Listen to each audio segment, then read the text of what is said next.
Greetings, everyone. Pete Pardo here from Sea of Tranquility. Welcome to another edition of Favorite Albums Through the Decades, the show we're doing throughout the month of May, where we take a look at artists who have been around for a long time, releasing albums in multiple decades. We're shooting for 3 or more. Today, we're doing Bruce Springsteen, and we got on board once again, Mr. Scott Berry. How are you? How's everything? Doing great, Pete. How you doing? Hanging in there. It's starting to get a little warm in New York. It's kind of a muggy evening, and I'm already sweating in my Sabbath Brewery shirt. Thank you, Pete, from down in the Georgia area, who big cool. fan of the channel and has a brewery. His favorite band is Black Sabbath. So he's like, Pete, I want to send you one of our shirts, and I want to send you some assorted swag from the brewery. And I was happy to have that. Maybe someday when I get down to the Georgia area, I'll come visit Pete at Sabbath Brewery. So if you live down there, check him out. But like I said, it's all about Bruce Springsteen here. So obviously, he has been releasing albums since the 70s. He's got a lot of albums, a whole bunch in the 70s, a whole bunch in the 80s, some in the 90s, 2000s, 2010. So we've got the whole shebang here. Scott's a fan. He's got pretty much the whole catalog like I do. So I'm going to have you kick us off with your favorite from the 70s. All right, sir. Well, I would say that my pick it's got everything that is great about Bruce. Everything that you love about Bruce, if you love Bruce, is on this album. It's got excellent songwriting, top shelf musicianship, memorable hooks and melodies, and just a lot of craftsmanship went into this.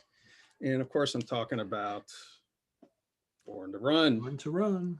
And you've got that iconic photo, black and white photo of Bruce and Clarence Clemens. There's not a clunker on here. It makes a lot of I know it makes a lot of 10 and 20 albums of all time kind of lists, but there's a reason for that. It's got just going through the track listing. You've got Thunder Road, great opener. 10th Avenue Freeze Out, Night, love that one. Backstreets, just Backstreets, great, epic song. And then of course, the probably his signature song, if he has one, it would be Born to Run. Title track, yep. Title track. She's the One, Meeting Across the River. I really like that one a lot. It's got Randy Brecker, on trumpet. And then of course you close it with the epic operatic Jungle Land.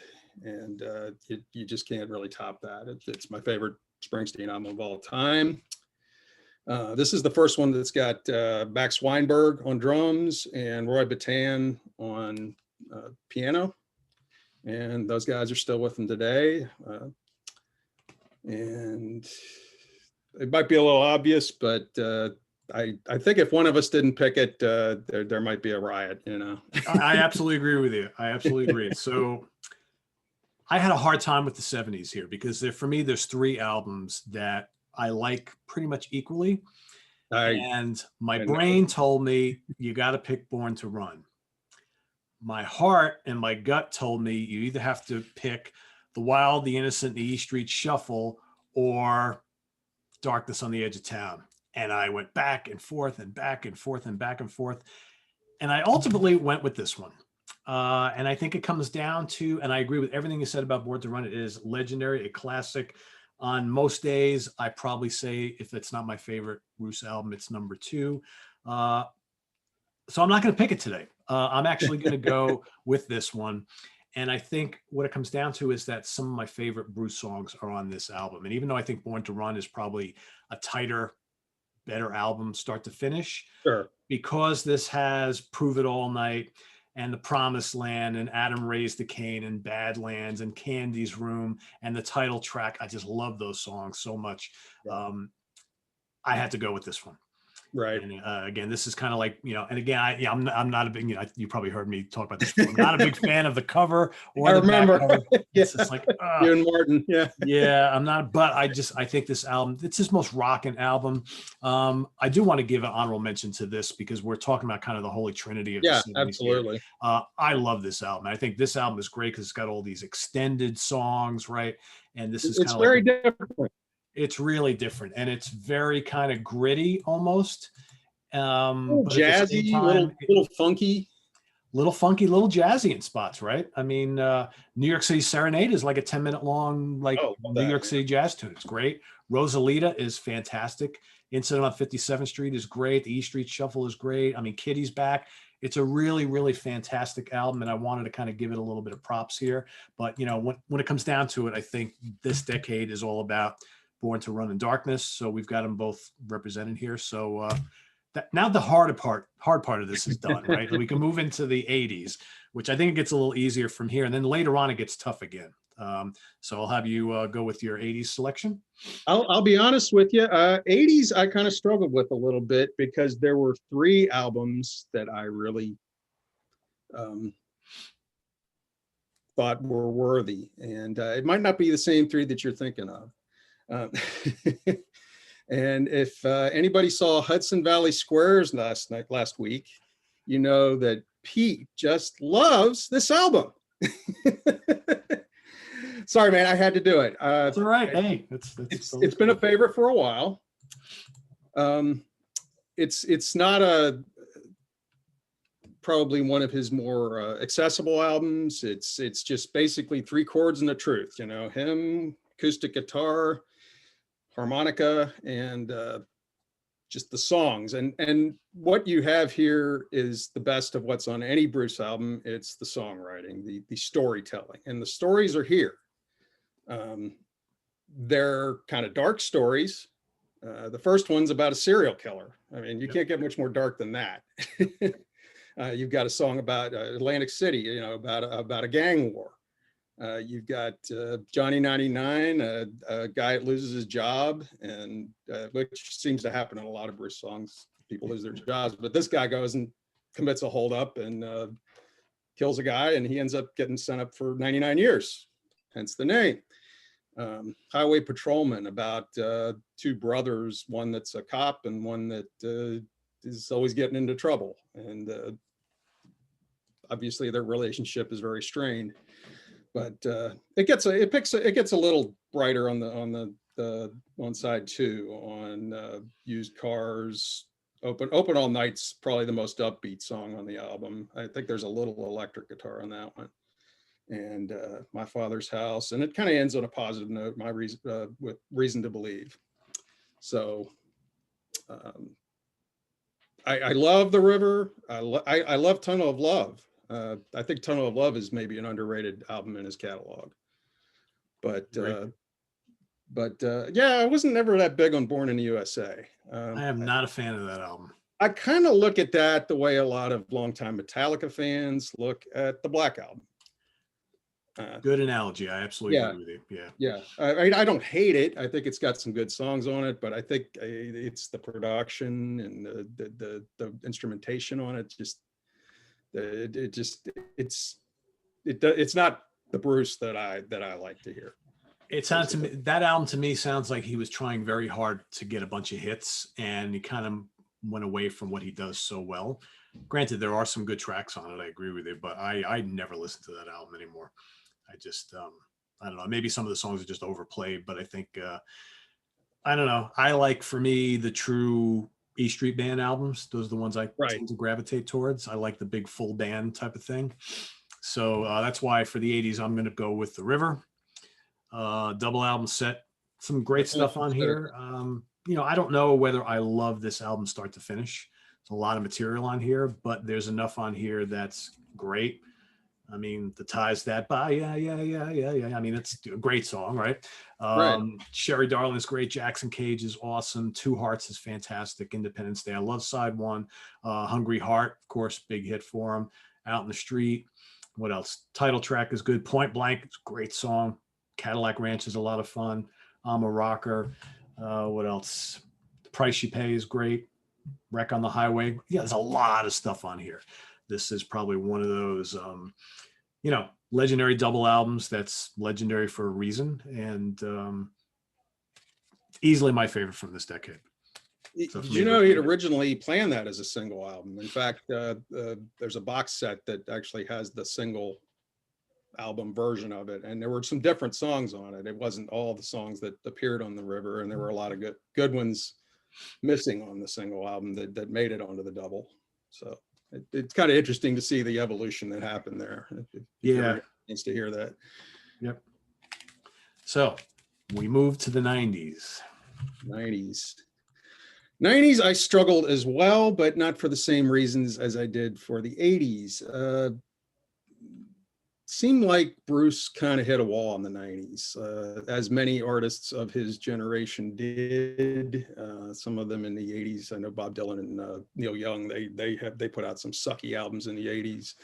And for Bruce, that seemed to be the 90s.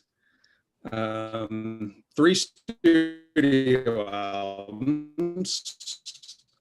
None of them are terrible, but not my favorites of his work.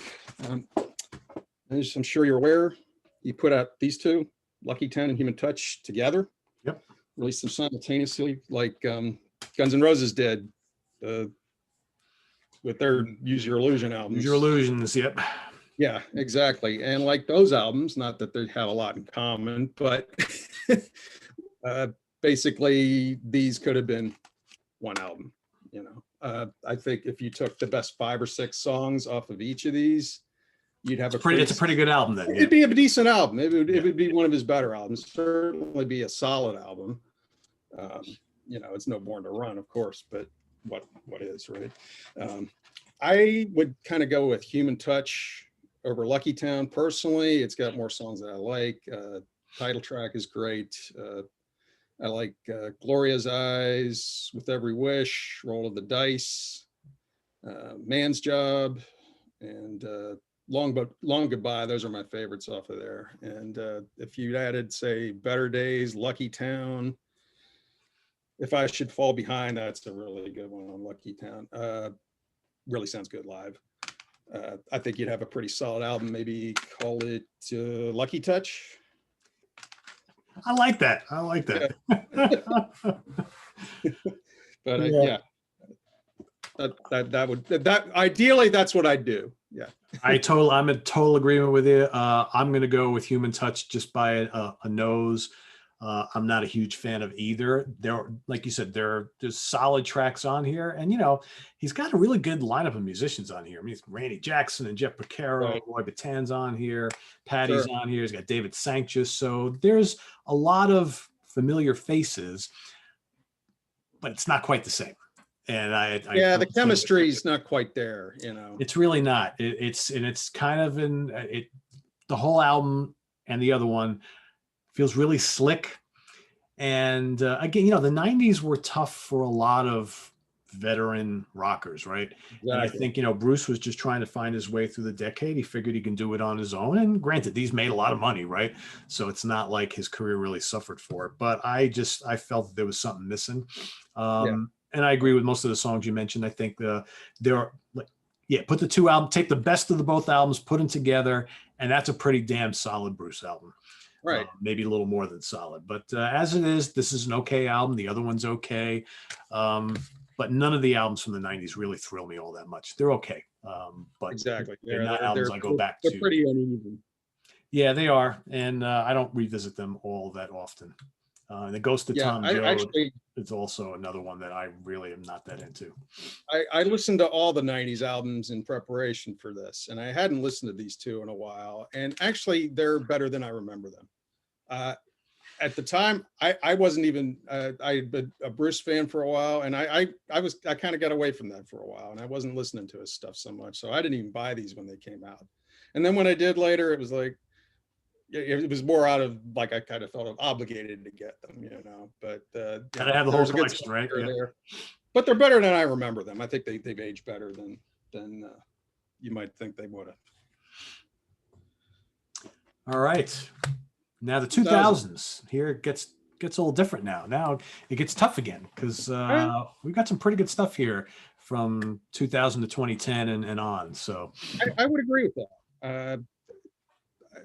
I think the one for me though, it's the one that screams Bruce is back, and it's his post 9/11 album. I'm sure you know what I'm talking about. He's reunited finally with the E Street Band. They were sorely missed in the 90s. And this just ended up being the right album at the right time. The Rising. It's got a great range of material on here. You've got songs more hopeful, and pretty much you look through the whole track list. I like them all pretty much. I don't think there's a clunker on here. Lonesome Day, Into the Fire, Waiting on a Sunny Day, Nothing Man, Counting on a Miracle, Empty Sky, Worlds Apart, Let's Be Friends, Further On Up the Road, The Fuse, Mary's Place, You're Missing, The Rising, Paradise, My City of Ruins. I mean, doesn't get much better than that. It's all great, start to finish. Yeah, I mean, it's my pick as well. I saw them 3 times on this tour. And oh, wow. Yeah, and it was, I don't know what it was. I think that, I was never a huge Springsteen fan. I always kind of dug him, right? But I don't think I really started to appreciate him and his back catalog until this album and this tour. And I think, right artist, right time, because being from New York, yeah, absolutely. He's from New Jersey. I mean, 9/11 was really tough for us here. And I think Bruce just kind of helped all of us mourn and get through that whole process. And then he played all these epic shows like at Giant Stadium and Shea Stadium. And, and it was just great to be a Bruce fan at that time. And I remember like the first show I saw at Giant Stadium, there was like a huge thunder and lightning downpour right in the middle of the show. And of course the band is all under a giant, roof and all that kind of stuff. And we're all out and nobody cared. We're just, we're getting wet and just having a great time. We played like 3+ hours and it was just, it was pretty amazing. And yeah. And I listened to this album, and again, this is me, mostly a metalhead and a progger, right? And I remember exactly totally into this album, and it just made me really appreciate the back catalog that much more. And so, yeah, for me, this is a no contest. This is a start to finish, a really, really, really enjoyable album. And it's just so memorable, and it's just so anthemic and like a real feel-good album. Right? Exactly. Picks you up and gives you a hug and sends you on your way, says things are going to be okay, right? That sort of thing. Right, exactly. And I would say he kind of, I think he got some momentum from this, because I think the next 3 or 4 albums are all pretty solid. I mean, not quite as good as this, but they're all pretty good albums, in my opinion. I agree. And it continued into the 2010s. I mean, so what do you got for that? Well, I think the 2010s, they started off good in a album sort of way, but not so good in a personal way. He lost Clarence Clemens, and he lost Danny Federici, 2 guys who had been with him since the beginning. And that was a big hole to fill. Clarence does happen to appear on my pick for the 2010s, his final appearance on a Bruce album, Wrecking Ball. And this is also a pretty solid album. I think it's probably the best one he did since The Rising, in my opinion. We Take Care of Our Own, Easy Money, Wrecking Ball, the title track, Land of Hope and Dreams. I mean, there's some pretty solid stuff here. I enjoyed a lot, and it had been a few years since I'd listened to it, because I'd just been listening to so many other things, especially watching Sea of Tranquility like I do, and picking up all the prog and metal and fusion and all that stuff. So all that good stuff, right? Yeah, exactly. Not a lot of Bruce on here, actually. So so I don't know. We'll see who the fans are. I know Jamie Laszlo is a fan. So Jamie, if you're watching, we gotta make sure you put your picks in the comments below. Jamie, do you like Nebraska? Help me out here. Help a brother out. My wife is with you on that one, man. She thinks it sounds like he's singing Old MacDonald Had a Farm. Yeah, I can't get into it. And she loves Bruce. We've been to see him, and yeah, she likes most of his stuff, but she acoustic guitars and harmonica. Oof. Yeah, it just doesn't do it for me. I'm gonna go with Wrecking Ball as well. Is your CD like giant size? I mean, this like yeah. doesn't even fit Yeah, on the I don't. shelf. It's like, you know, when, Yeah, when it's I got weird. this, I'm like, what is up with this giant thing that like Yeah. doesn't quite fit? But yeah, fun album. Um, Pretty rocking. Good memorable songs. I mean, you mentioned a lot of my favorites. Shackle and Drawn is great. Title track, I love it. Rocky Ground, Land of Hope and Dreams, great Absolutely. song. Yeah, I think it's a really good one. I think for me, it just edges out High Hopes, which High Hopes I think is pretty strong as well. Yeah, Western Stars, I'm not into.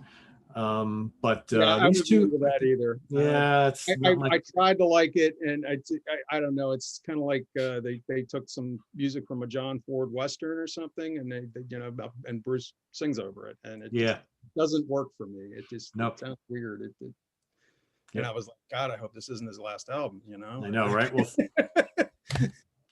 thankfully, it wasn't. So we only have one from the 2020s, which just came out last year, Yeah, and so that's a default pick for both of us. And exactly.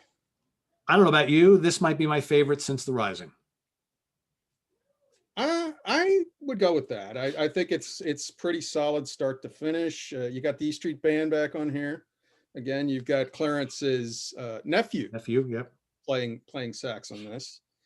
But yeah, there's not a bad track on here. I like it a lot, and I'd be hard pressed to think of another one that I liked every track like this since The Rising. Yeah, it's good. There's good albums in there, but they every one of them seems to have one or two songs I can kind of do without.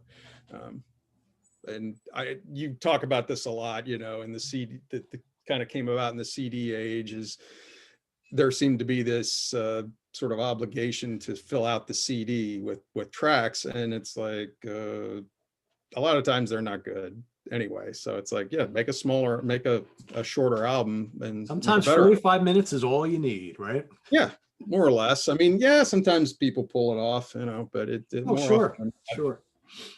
more often than not, the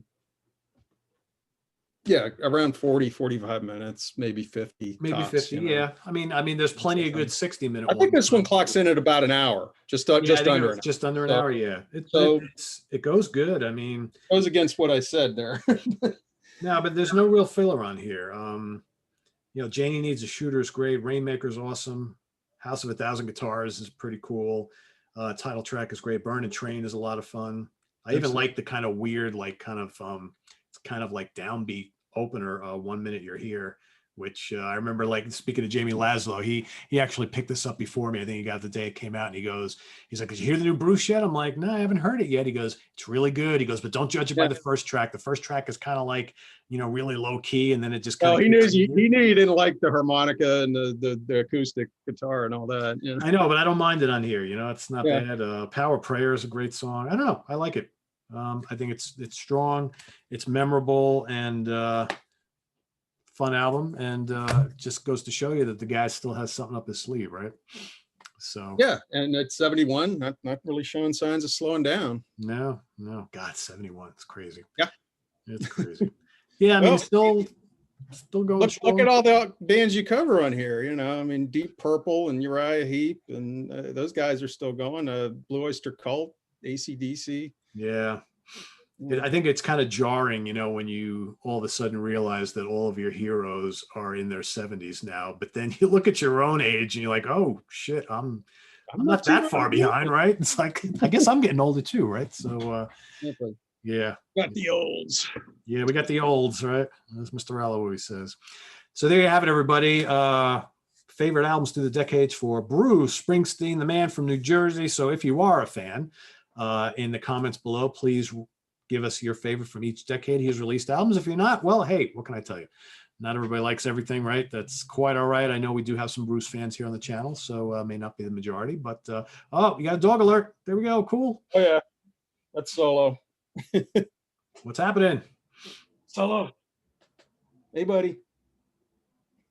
Does look Where's like your dog? Well, what breed is he or she? He is an odd mix, a German Shepherd and Shar-Pei. Oh, okay, cool. That's the ears. That explains that. He's a rescue dog. He's a rescue dog. Very cool. He's a great dog, but he barks a lot. I have one of those. It's kind As of a I'm pain sure in the you've ass to heard. take him for a walk. Yeah. Yeah. Well, do yours bark on walks? When we take him for a walk, he barks at everything that moves. Oh, really? No, ours just barks here at the house, like when there's Yeah. someone outside the house. He does that too. Yeah. Thankfully, he's not doing it now. Before I forget and let everybody go here, I do want to make mention we have something new in the merch shop. We have these wonderful Sea of Tranquility, thermos bottles, whatever you call these. Keep your drinks ice cold. So we've got the Nice. cool new whale design, and I think we also have the dragonfly, if I'm not mistaken. So if you're in the market for a brand new water bottle or drink bottle to keep your stuff ice cold during the summer months, head on over to our merch page, which is the URL is located down below in the video description, along with our Ko-Fi page and all sorts of other information about our website and all that cool stuff. So I want to thank Scott for joining us here today on Favorite Albums Through the Decades from Bruce Springsteen. This was fun. And we are going to actually do this again before the month is over for ZZ Top. So stay tuned for that. Scott and I will be giving you our favorite albums in the decades for the Trio of Doom from down in Texas, where I believe you are from as well. So Austin, Texas. There you go. So visit us on the web at www.seatranquility.org. We're on Facebook. We're on Twitter. Of course, we're here on YouTube all the damn time. There you go. For Scott Berry, I am Pete Pardo. See you all real soon. Take care. Bye-bye.